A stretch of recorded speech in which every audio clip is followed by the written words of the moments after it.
নমস্কার, আমি সৌগত। শুনছেন গল্প বৃক্ষ। আজ আপনারা শুনবেন ব্রাম স্টোকারের গল্প অবলম্বনে দি হন্টেড রুম। গল্পটি আমরা নিয়েছি বাংলা লাইব্রেরি থেকে।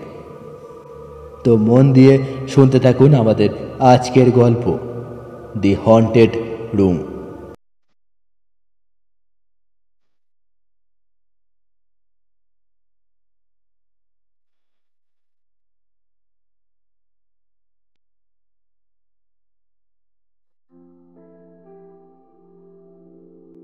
এক ভদ্রলোক ও তার স্ত্রী একটা সাজানো গোছানো ফ্ল্যাটের খোঁজ করছিলেন।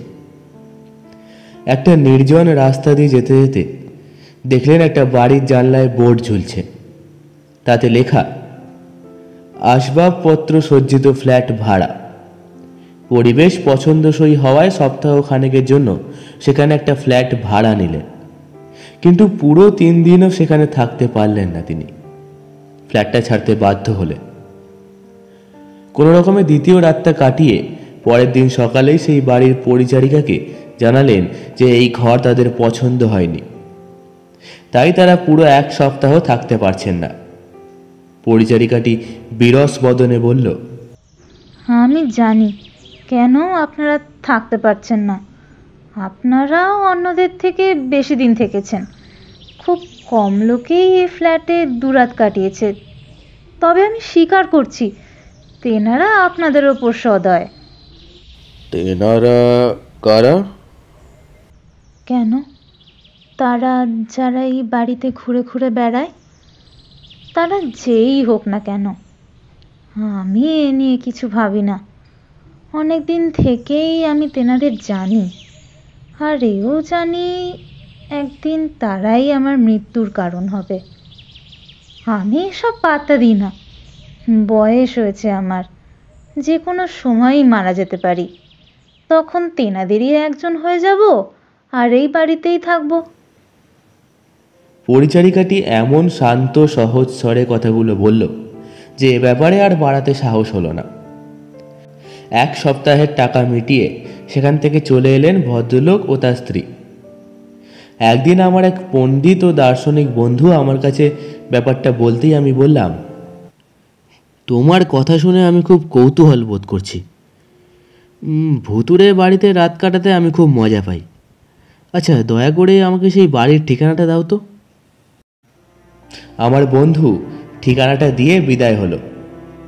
আমি সোজা সেই বাড়ি অভিমুখে রওনা দিলাম। এই জায়গাটা অক্সফোর্ড স্ট্রিটের উত্তর দিকে নিরিবিলি ভদ্রপাড়ায়। দেখলাম বাড়িটার জানলা বন্ধ, জানলায় বোর্ড নেই। দরজায় কড়া নাড়তেও কেউ সাড়া দিল না। আমি ফিরে চলে এসেছি। এমন সময় একটা ছোট ছেলে বিয়ারের বোতল কুড়োতে এসে আমাকে বলল, স্যার, আপনি কি এবারে কাউকে খুঁজছেন? হ্যাঁ, শুনেছিলাম বাড়িটা ভাড়া দেওয়া হবে। ভাড়া? যে পরিচারিকাটি থাকতো সে আজ সপ্তাহ 3 আগে মারা গেছে। আর কাউকে ওখানে থাকতে দেখিনি। যদিও মিস্টার জেমস অনেক চেষ্টা করেছে। সে আমার মাকে তার টুকিটাকি কাজ আর বাড়িটার জানলা দরজাগুলো খোলা ও বন্ধ রাখার জন্য সপ্তাহে 2 পাউন্ড করে দিতে রাজি হয়েছিল। কিন্তু আমার মা রাজি হয়নি। কেন রাজি হয়নি কেন? এ বাড়িটা ভুতুরে। যে বুড়ি পরিচারিকাটি এ বাড়িটায় থাকতো, একদিন লোকে দেখে সে নাকি তার বিছানায় ড্যাব ড্যাবে চোখ মেলে পড়ে আছে। আচ্ছা, তুমি মিস্টার জের কথা বলছো? সেই কি এই বাড়ির মালিক? হ্যাঁ, সেই হলো এই বাড়ির মালিক। কোথায় থাকেন তিনি? ওই যে জি স্ট্রিটের 10 নম্বর বাড়িতে। সে কি করে? কোনো ব্যবসা আছে নাকি তার? না স্যার, তেমন কিছু করেন না। আসলে তিনি তো একা। তথ্য দেওয়ার জন্য ছেলেটিকে কিছু বকশিস দিয়ে সেই ভুতুরে বাড়িটার কাছে জি স্ট্রিটে মিস্টার জের খোঁজে চললাম। সৌভাগ্য তাকে বাড়িতেই পেলাম। বেশ বয়স্ক লোক, চোখে মুখে বুদ্ধির ছাপ, চালচলনও আকর্ষণীয়। আমার নাম এবং আসার কারণ উদ্দেশ্য তাকে খোলাখুলি জানালাম। বললাম, শুনেছি নাকি বাড়িটা ভুতুড়ে। এমন সন্দেহজনক বাড়ি পরীক্ষা করার দারুণ ইচ্ছে। এক রাতের জন্য হলেও যদি বাড়িটা তিনি আমাকে ভাড়া দেন তো আমি বাধিত থাকব। তার বদলে তিনি যত ভাড়া চাইবেন আমি দিতে প্রস্তুত। মিস্টার জে সৌজন্য দেখিয়ে বললেন, সত্যি বলতে স্যার, আপনার যতদিন ইচ্ছা বাড়িটা ব্যবহার করতে পারেন, ভাড়ার কোনো প্রশ্নই ওঠে না। আপনি যদি এই অদ্ভুত ব্যাপারের কারণটা খুঁজে বের করতে পারেন, আমি তার জন্যই কৃতার্থ হব। আমি এটার ভাড়া টাড়া নিতে পারবো না। কারণ হলো এখানে সেরকম কেউ আসতে চায় না, এমনকি কোনো কাজের লোকও না। দুর্ভাগ্যবশত বাড়িটাতে শুধু রাতে নয়, দিনের বেলাতেও ভূতের তাণ্ডব নৃত্য হয়। বেচারা বুড়ি যে 3 সপ্তাহ আগে এখানে মারা গেছে, সেও নিঃস্ব গরিব ছিল। তাকে তো আমি ওয়ার্ক হাউস থেকে নিয়ে আসি। ছোটবেলায় সে আমাদের বাড়িতে মাঝে মধ্যে আসতো এবং এক সময় সে আমার চাচার বাড়ি ভাড়া দিয়ে দেখাশোনা করত। সে লেখাপড়া জানা শক্ত মনের মহিলা ছিল। একমাত্র তাকেই আমি এই বাড়িতে থাকতে পিড়াপিড়ি করেছিলাম। বাস্তবিক তার এই হঠাৎ মৃত্যুতে আশেপাশে বদনাম ছড়িয়ে পড়ায় কাউকেই বাড়িতে রাখতে পারছে না। ভাড়াতে তো নয়, যদি কেউ বাড়ির কর ইত্যাদি দিতে রাজি হয় তো 1 বছরের জন্য আমি তাকে বিনা ভাড়াতেও রাখতে পারি। তা আমি ঠিক বলতে পারবো না, তবে অনেক বছর তো হলো। সেই বুড়ি বলতো যখন সে এটা ভাড়া দিয়েছিল তার আগেও নাকি ভূতের অত্যাচার হতো। ধরে নিন ওই 30-40 বছর আগে পূর্ব ভারতীয় দ্বীপপুঞ্জে আমার জীবন কেটেছে। ইস্ট ইন্ডিয়া কোম্পানিতে তখন আমি চাকরি করতাম। গত বছর আমি ইংল্যান্ডে ফিরে আসি। চাচার সম্পত্তির সঙ্গে সঙ্গে এ বাড়িটাও আমি পাই। আমি বরাবরই এই বাড়িটা বন্ধ থাকতে দেখেছি এবং কাউকে এখানে বাস করতে তেমন দেখিনি।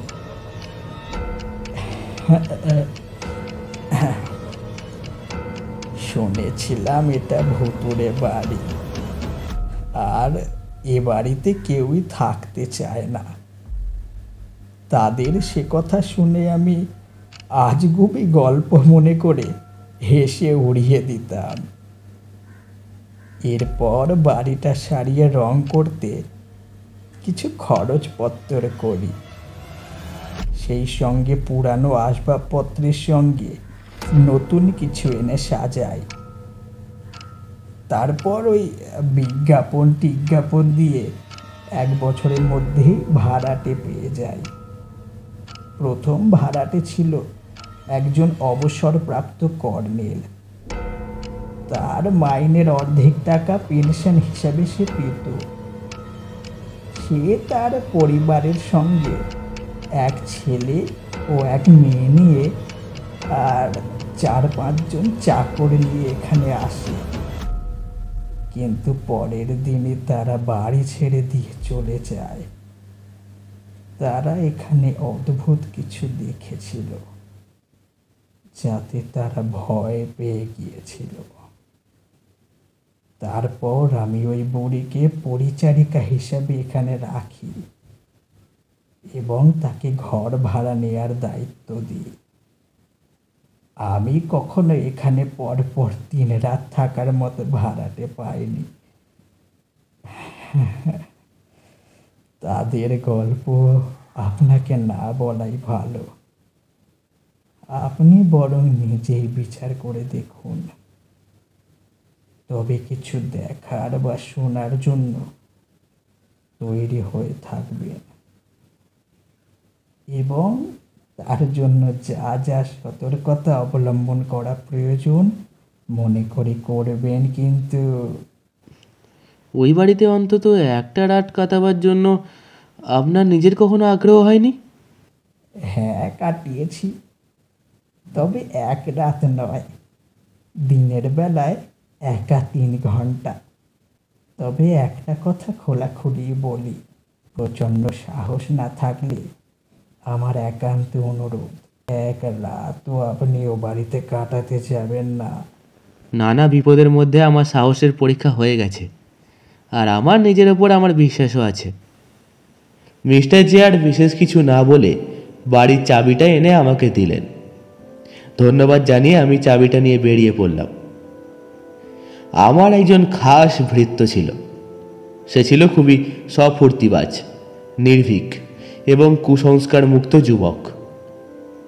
ডাকলাম তাকে। এফ, তোমার নিশ্চয়ই মনে আছে যে জার্মানিতে আমরা সেই পুরনো দুর্গে ভূত দেখতে না পেয়ে কীরকম হতাশ হয়েছিলাম। লোকে বলতো সেখানে নাকি স্কন্দ কাটা ভূত আছে। দেখো, এই লন্ডন শহরে একটা বাড়ি আছে, শুনেছি সেখানে নাকি ভূত টুট আছে। সেখানে আমি আজ রাত কাটাবো। যা শুনেছি তাতে নিঃসন্দেহে কিছু নিশ্চয়ই দেখা বা শোনা যাবে, হয়তো হয়তো এমন কিছু যা সত্যিই ভয়ঙ্কর। তুমি কি আমার সঙ্গে ওখানে যেতে ইচ্ছুক? সে বেশ উৎফুল্ল হয়ে বলল, অবশ্যই স্যার। বেশ, ঠিক আছে, এই নাও বাড়ির চাবি আর এই ঠিকানা। ওখানে গিয়ে আমার শোবার জন্য একটা ঘর ঠিক করবে, আর ফায়ার প্লেসে ভালো করে আগুন জ্বালাবে। বিছানা পরিষ্কার করে জানলা দরজা খুলে আলো বাতাস ঢোকার ব্যবস্থা করবে। আর হ্যাঁ, দেখো সেখানে বাতি ও জ্বালানি যেন থাকে। আমার রিভলভার ও ছুরিটা তুমি নিয়ে যেও।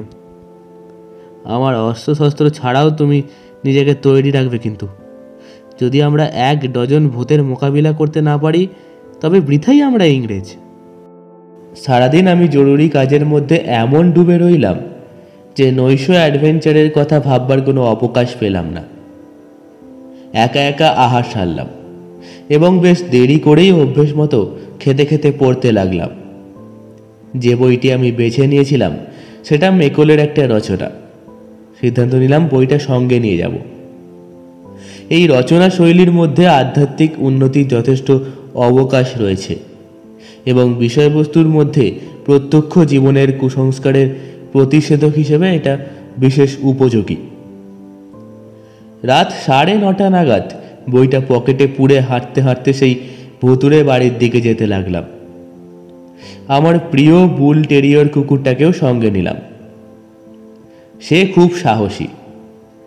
রাতে অন্ধকার কোনো জায়গায় ইঁদুরের খোঁজ পেলে বা অদ্ভুত কিছু দেখলেই চিৎকার করে ওঠে। তখন গরমের রাত, তবে বাতাসটা ঠান্ডা, আকাশ মেঘাচ্ছন্ন। আকাশে সরু এক ফালি চাঁদ, মৃদু আভা মেঘের ভিতর থেকে বেরোচ্ছে।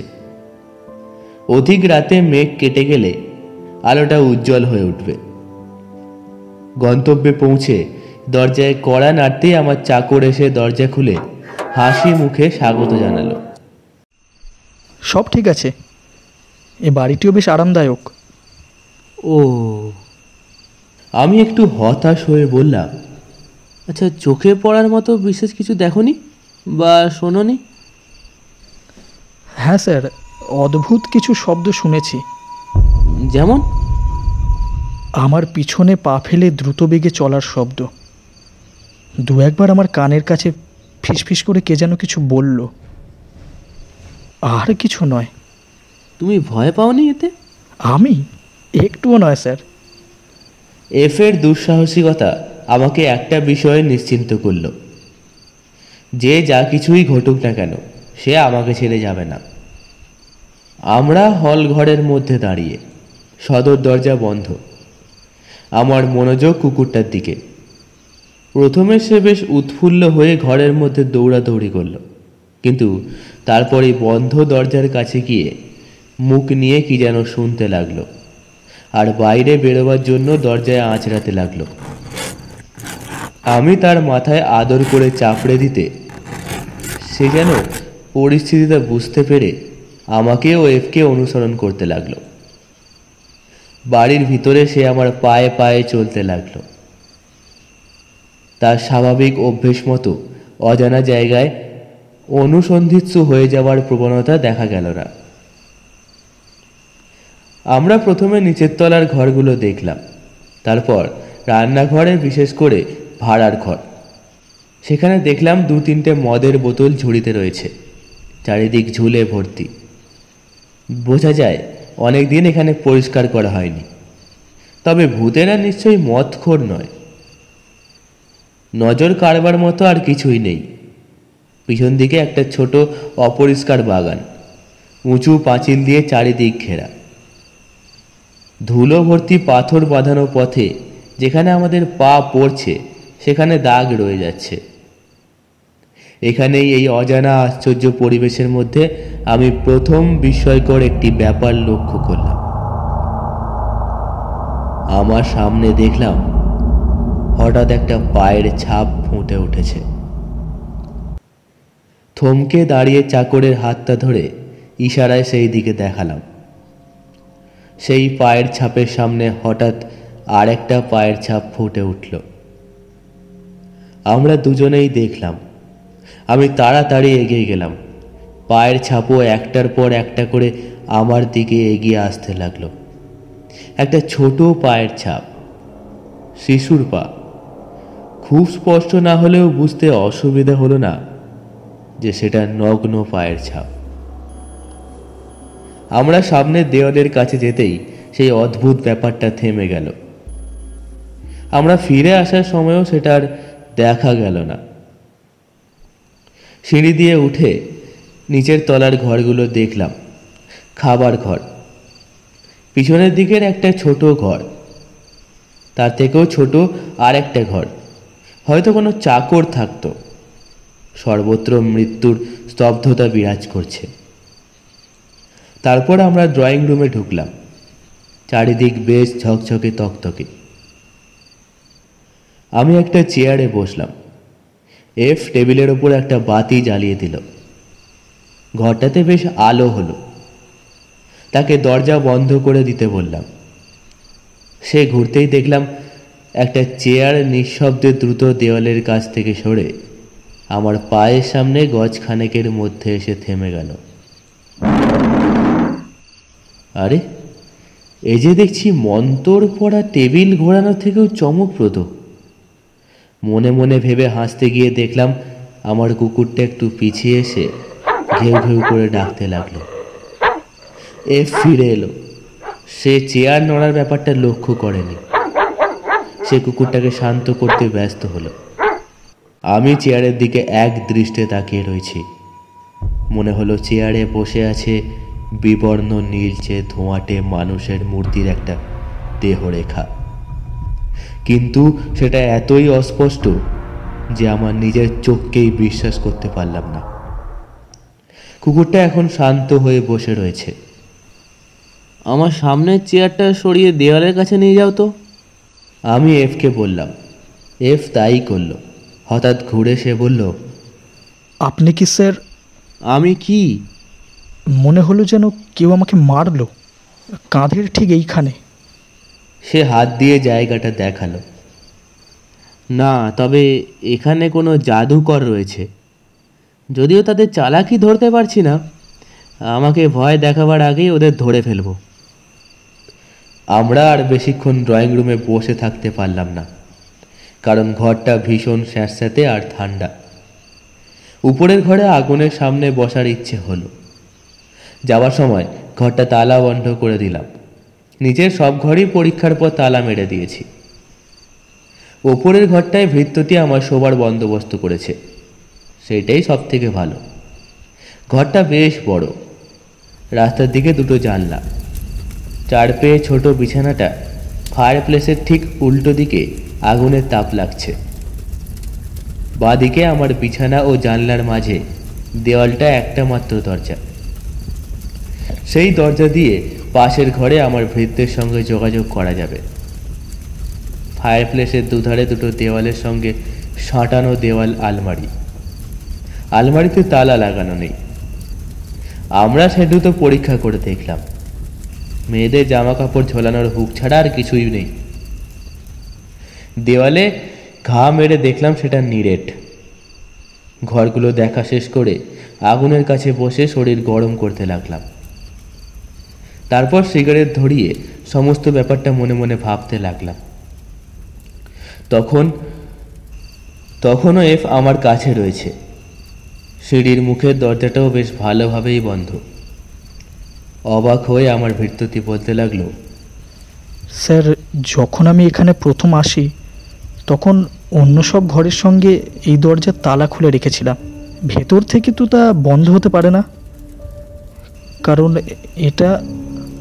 তার কথা শেষ হবার আগেই দরজাটা, যেটা আমাদের দুজনেই কেউ স্পর্শ করিনি, হঠাৎ আপনা থেকেই ধীরে ধীরে খুলে গেল।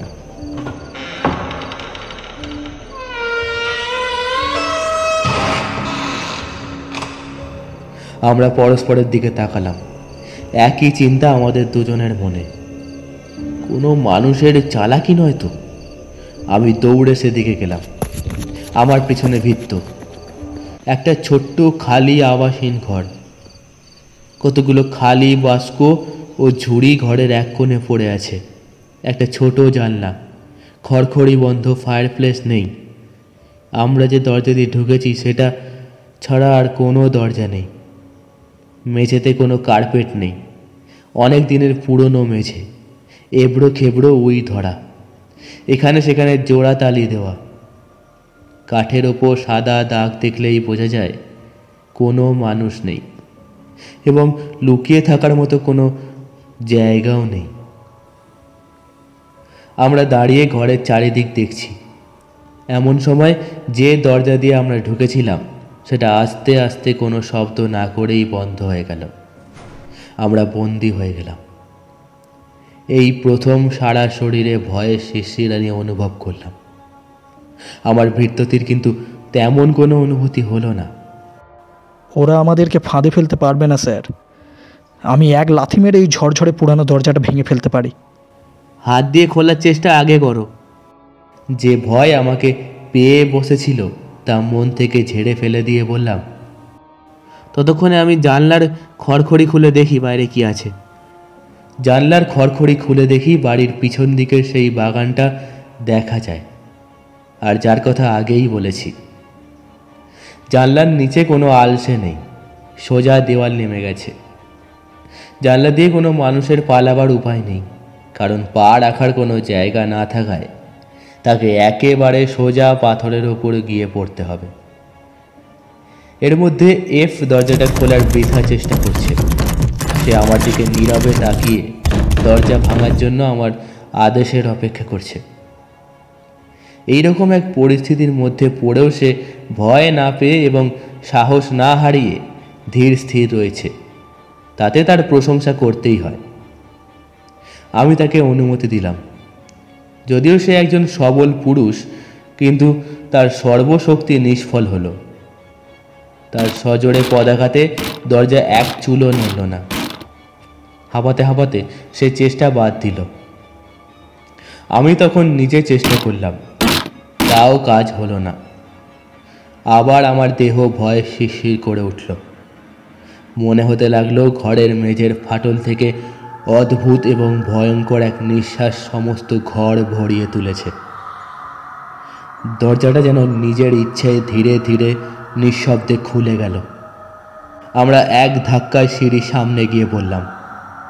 দুজনেই একটা বিবর্ণ আলোর আভা দেখলাম, ঠিক মানুষের আকৃতির মতো, কিন্তু আকারহীন। আমাদের আগে আগে সেটা সিঁড়ি দিয়ে ছাদের ওপর উঠতে লাগলো। আমি আলোটা অনুসরণ করলাম। ভৃত্যতিও পিছন থেকে আসতে লাগলো।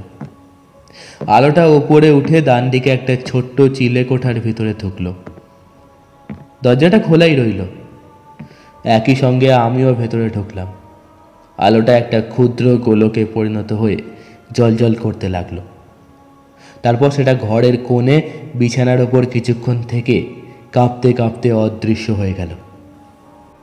আমরা বিছানার কাছে এগিয়ে গিয়ে সেটা পরীক্ষা করলাম। একটা পুরনো খাট, যা সাধারণত চাকর বাকরেরা ব্যবহার করে।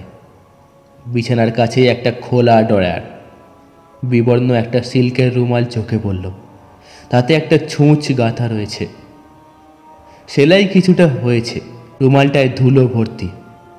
হয়তো এটা সেই বুড়ি পরিচারিকাটির। এই ঘরটা বোধহয় বুড়িটার শোবার ঘর ছিল। অন্য ড্রয়ারগুলো খুলে দেখার কৌতূহল হচ্ছিল। মেয়েলি কিছু পোশাক আর একটা ফিকে হলদে রঙের রিবনে দুটো চিঠি বাঁধা। চিঠি দুটো ছাড়া ঘরে লক্ষ্য করবার মতো আর কিছু চোখে পড়ল না। আলোটাও আর দেখা গেল না। এবার আমরা যখন ঘর থেকে বেরোনোর জন্য ঘুরে দাঁড়িয়েছি, ঠিক সেই সময় পরিষ্কার শুনতে পেলাম আমাদের আগে আগে পা ফেলার শব্দ হচ্ছে। আমরা অন্য চিলে কোঠাগুলোতে ঘুরে ঘুরে দেখলাম সব শুধু 4টে ঘর। পায়ের শব্দটা সবসময়ই আমাদের আগে আগে চলছে। কিছুই দেখা যাচ্ছে না, শুধু পায়ের শব্দ শোনা যাচ্ছে। আমার হাতে চিঠিগুলো রয়েছে। ঠিক যখন আমি সিঁড়ি দিয়ে নামতে যাব, স্পষ্ট অনুভব করলাম আমার হাতের কবজিটাকে যেন ধরেছে এবং মৃদু চাপ দিয়ে আমার হাত থেকে চিঠিগুলো নেবার চেষ্টা করছে। আমি আরও জোরে সেগুলো চেপে ধরে রইলাম। সে চেষ্টা থেমে গেল। আমরা আবার আমাদের শোবার ঘরে ফিরে এলাম। কুকুরটা আমাদের সঙ্গে যায়নি, সে আগুনের খুব কাছে কাঁপছে। চিঠিগুলো যখন পড়ছিলাম তখন আমার বৃত্ততে একটা ছোট্ট বাস্ক খুলে অস্ত্রগুলো বার করে আমার বিছানার মাথার দিকে একটা টেবিলের ওপর সেগুলো রাখলো। তারপর সে কুকুরের কাছে গিয়ে তার গায়ে হাত বুলিয়ে তাকে শান্ত করতে লাগলো। কিন্তু মনে হলো সে যেন কিছুই গ্রাহ্য করছে না। চিঠিগুলো খুব ছোট। তারিখ থেকে জানা গেল ঠিক 36 বছর আগের লেখা। সেগুলো কোনো লোক হয়তো তার কোনো মেয়ে বন্ধুকে লিখেছে, নতুবা কোনো স্বামী তার স্ত্রীকে লিখেছে। তাতে পূর্ব সমুদ্রযাত্রার উল্লেখ থেকে বোঝা যায় যে লেখক একজন নাবিক। বানান ও হাতের লেখায় বোঝা যায় লোকটি অল্প শিক্ষিত। তবে ভাষা বেশ জোরালো। ভাষা আবেগের মধ্যে ভালোবাসার ইঙ্গিত রয়েছে, তবে মাঝে মাঝে কিছু অপরিস্ফুট দুর্বোধ্য গুপ্ত কথার ইঙ্গিত রয়েছে, যা ভালোবাসার নয়, অপরাধের। আমাদের দুজনের দুজনকে ভালোবাসা উচিত, এই রকম একটা কথা আমার মনে পড়েছে। যদি সবকিছু ফাঁস হয়ে যায় তবে প্রত্যেকেই আমাদেরকে ভীষণ অভিসম্পাত করবে। আবার রাতে তোমার সঙ্গে আর কাউকে ঘরে থাকতে দিও না, কারণ তুমি ঘুমিয়ে ঘুমিয়ে কথা বলো। আরেক জায়গায় লেখা, যা ঘটে গেছে তার আর কিছু নেই। আমি তোমাকে বলছি আমাদের বিরুদ্ধে কিছুই নেই, যদি না মৃত পুনর্জীবন লাভ করে। এখানে লাইনের মধ্যে পাকা হাতে লেখা, বোধহয় মেয়ের। তারা জানে 4 জুন সমুদ্রে হারিয়ে গেলে একই দিনে যেমন। চিঠিগুলো রেখে আমি চিন্তা করতে লাগলাম। সেই ভয়ে মনকে আমি শক্ত করে তুললাম, যাতে আসন্ন রাতের যে কোনো অবস্থার সম্মুখীন আমি হতে পারি। আমি উঠে দাঁড়ালাম, চিঠিগুলো টেবিলে রেখে আগুনটা একটু খুঁচিয়ে আরও গনগনে করে তুললাম। তারপর আবার মেকেলের বই খুললাম। রাত 11:30 পর্যন্ত বেশ নিশ্চিন্ত হয়ে বই পড়লাম। তারপর বিছানায় শুয়ে আমার চাকরটাকে বললাম সে তার নিজের ঘরে শুতে যেতে পারে, তবে যেন সজাগ থাকে। তাকে দুটো ঘরের মাঝের দরজাটা খুলে রাখতে বললাম। আমার মাথার কাছে টেবিলের ওপর দুটো বাতি জেলে একা ঘরে রইলাম। অস্তের পাশে আমার হাত ঘড়িটা জ্বলছে।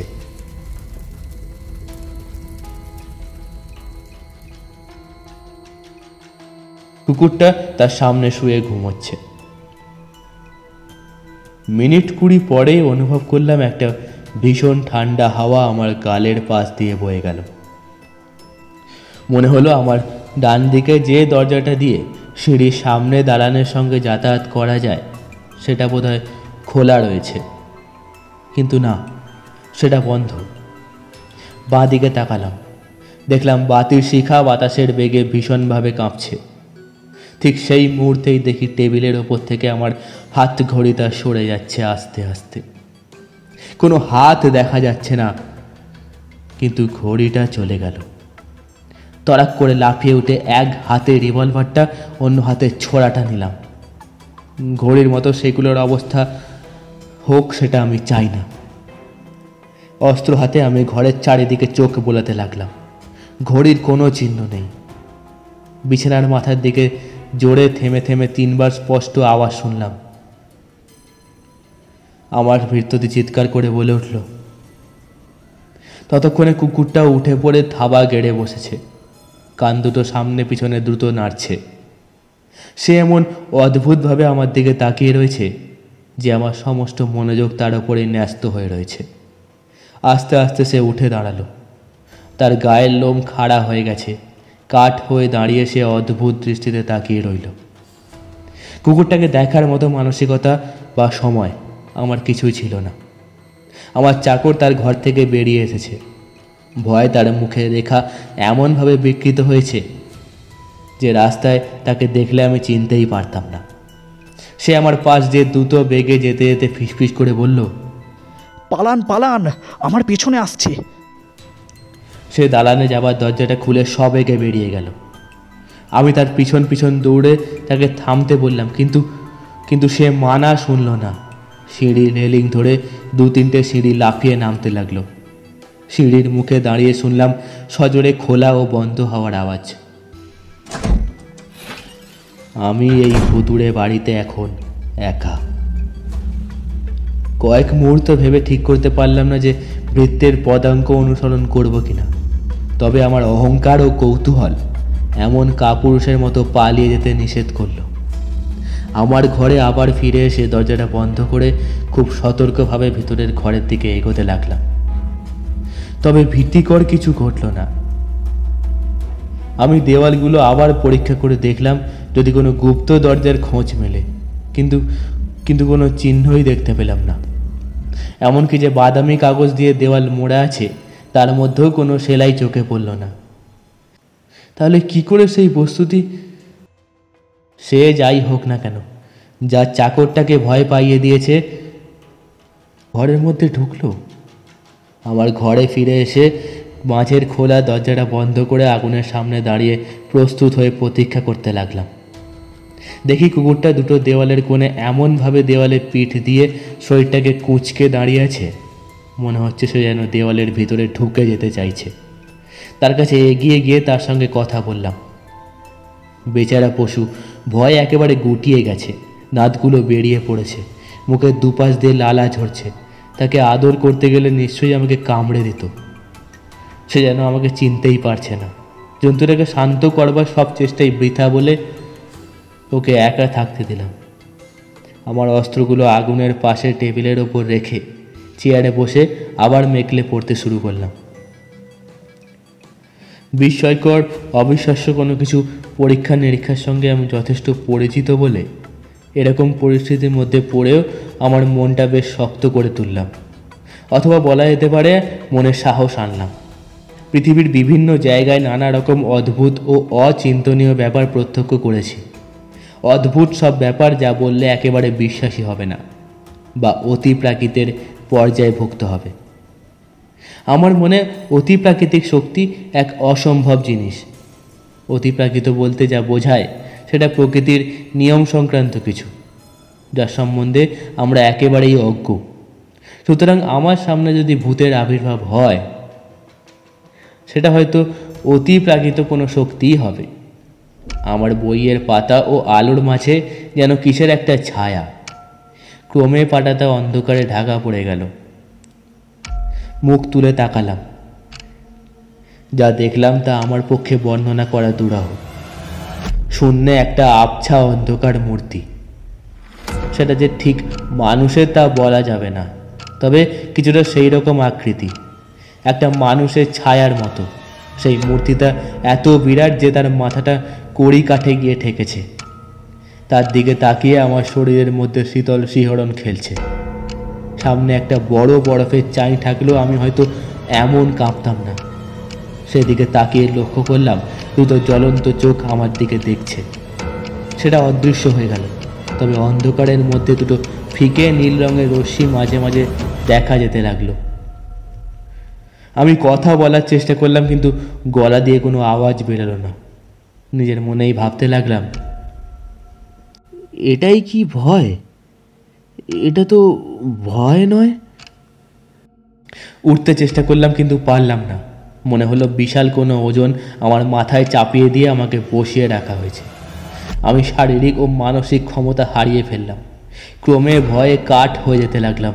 কিন্তু ভিতরের আরেকটি সত্তা আমাকে যুক্তি দিয়ে বলল, ভয় না পেলে আমার কোনো ক্ষতি হবে না।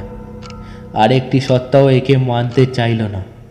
এটা একটা মায়া, ভয় নয়।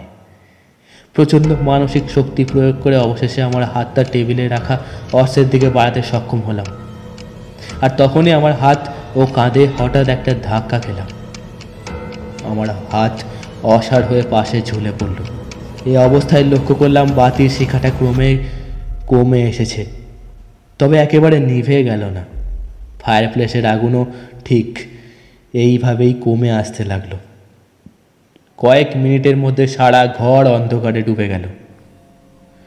অন্ধকার ঘরের মধ্যে সেই আবছা বস্তুর ভয় আমার মন থেকে কিছুতেই তাড়াতে পারলাম না। ক্রমে আমার সমস্ত স্নায়ুমণ্ডলীতে ভয়ের প্রতিক্রিয়া দেখা দিল।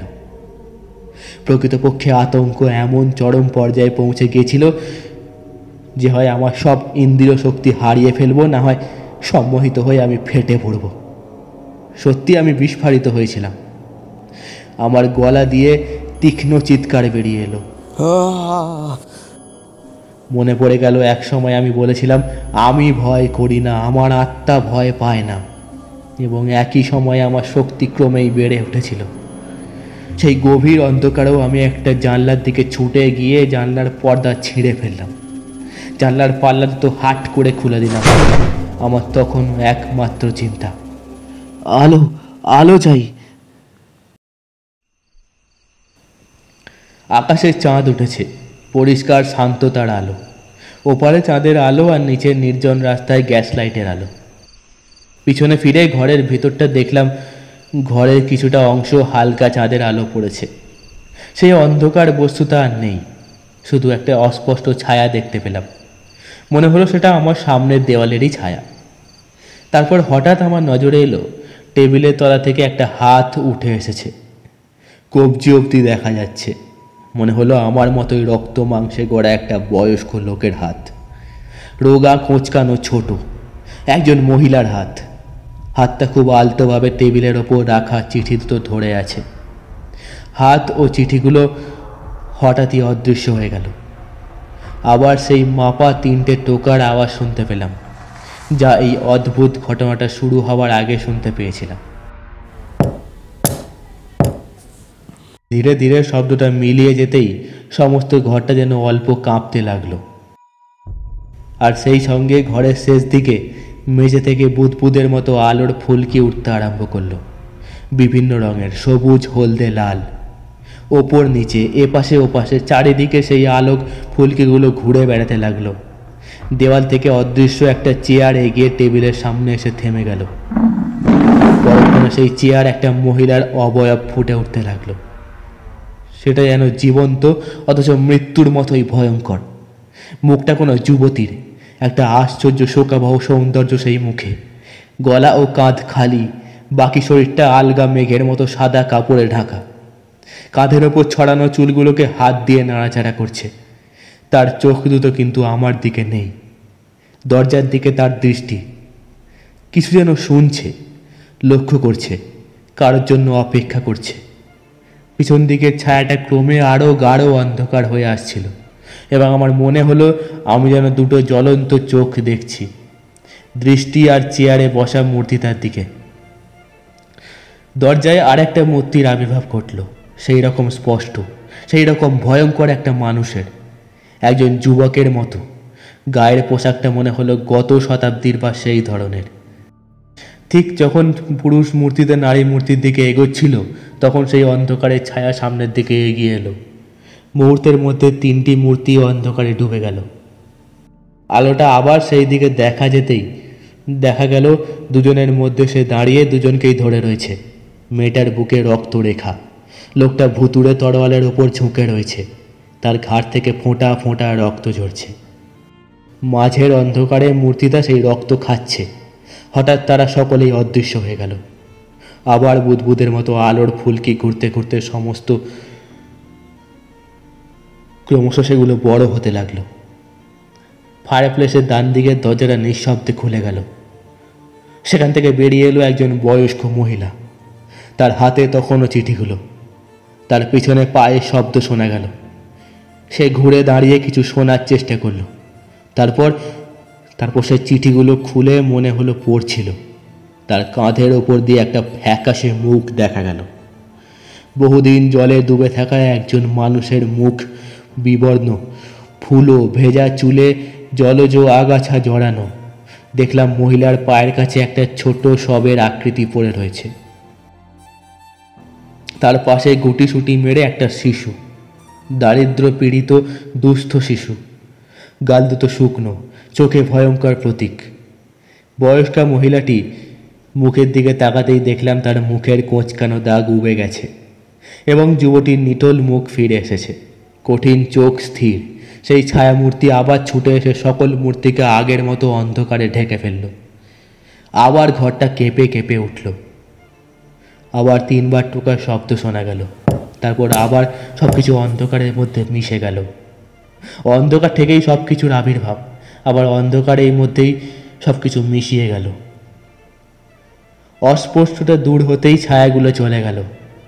ফায়ারপ্লেসের আগুন গনগনে হয়ে উঠল। বাতির শিখা আবার উজ্জ্বল হয়ে উঠল। সারা ঘরটায় আবার শান্ত ভাব ফিরে এলো। সব কিছুই তখন পরিষ্কারভাবে দেখা যেতে লাগলো। দুটো দরজা তখনও বন্ধ। ভৃত্যের ঘরটা তালা দেওয়া। দেওয়ালের কোণে কুকুরটা হাত পা ছড়িয়ে পড়ে আছে। কাছে গিয়ে দেখলাম কুকুরটা মরে গেছে। চোখ দুটো ঠিকরে বেরিয়ে এসেছে, জিভটা মুখ থেকে বেরিয়ে পড়েছে, চোয়ালের দুপাশে ফেনা। কুকুরটাকে আগুনের কাছে নিয়ে এলাম। প্রিয় কুকুরটার এরকম মৃত্যুতে ভীষণ কষ্ট হচ্ছিল। তার মৃত্যুর জন্য নিজেকে দায়ী মনে হচ্ছিল। আমার ধারণা ভয়েই বেচারা মারা গেছে। সব থেকে যেটা আমার কাছে আশ্চর্য লাগলো সেটা হচ্ছে ঘাটটা তার ভাঙা, যেন কেউ তার ঘাটটা মোটকে দিয়েছে। আর একটা অদ্ভুত ঘটনা, আমার ঘড়িটা যে রহস্যজনকভাবে উধাও হয়েছিল সেটা আবার টেবিলে ফিরে এসেছে। তবে ওটা বন্ধ হয়ে আছে, চলছে না। বাকি রাতটুকুর মধ্যে আর কিছুই ঘটল না। দিনের আলো না ফোটা পর্যন্ত আমি সেই ভুতুরে বাড়িটায় ছিলাম। চলে আসবার আগে সেই ছোট্ট ঘরটা আরেকবার দেখতে গেলাম, যেখানে আমি ও আমার চাকর কিছুক্ষণের জন্য আটকে যাই। আমার দৃঢ় বিশ্বাস, যদিও এই বিশ্বাসের সঠিক কারণ ব্যাখ্যা করতে পারবো না, এই ছোট্ট ঘরটা থেকেই ভুতুরে কাণ্ডের সব কিছুর উৎপত্তি, যা আমি নিজের চোখে দেখেছি এবং সারা শরীর ও মন দিয়ে অনুভব করেছি। যদিও দিনের বেলায় আমি এই ঘরে ঢুকেছি, জানলার দরজা দিয়ে সূর্যের আলো প্রবেশ করছে, তবু মেঝে দাঁড়িয়ে আমার গা ভয়ে শিরশির করে উঠল। কারণ গত রাতে ভয়ঙ্কর অভিজ্ঞতা এই ঘরেই রয়েছে।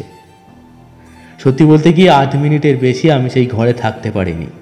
সিঁড়ি দিয়ে নিচে নামতে নামতে সেই পায়ের শব্দ শুনতে পেলাম।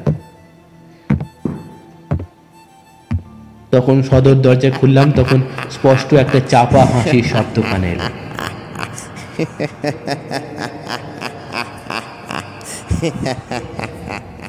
বাড়ি ফিরে আমার পালিয়ে যাওয়ার চাকরটাকে দেখতে পেলাম না।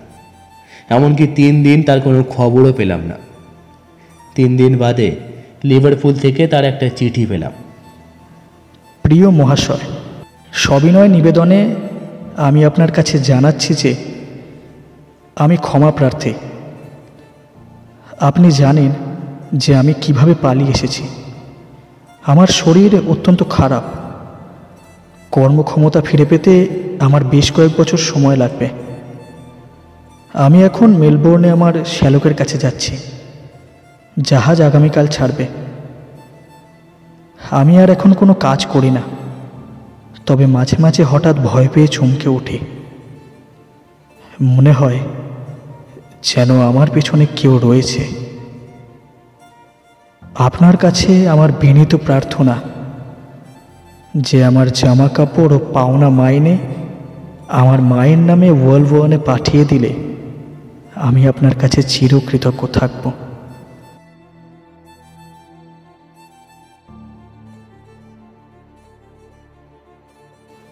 শেষ হলো আমাদের আজকের গল্প, ব্রাম স্টোকারের গল্প অবলম্বনে দি হন্টেড রুম। গল্পটি আপনাদের কেমন লাগলো অবশ্যই কমেন্ট করে জানাবেন এবং ভিডিওটিতে একটি লাইক দিতে ভুলবেন না। গল্পটির বিভিন্ন চরিত্রে ছিল অঙ্কিতা, মহুয়া, সৌগত এবং দেব। গল্প পাঠিয়েছিলাম আমি, সৌগত। গল্পের পোস্টার ডিজাইনে ছিল দেব। এরকম ভিন্ন স্বাদের গল্প শুনতে আমাদের চ্যানেলটি সাবস্ক্রাইব করুন। সবশেষে গল্পটি শোনার জন্য অসংখ্য ধন্যবাদ।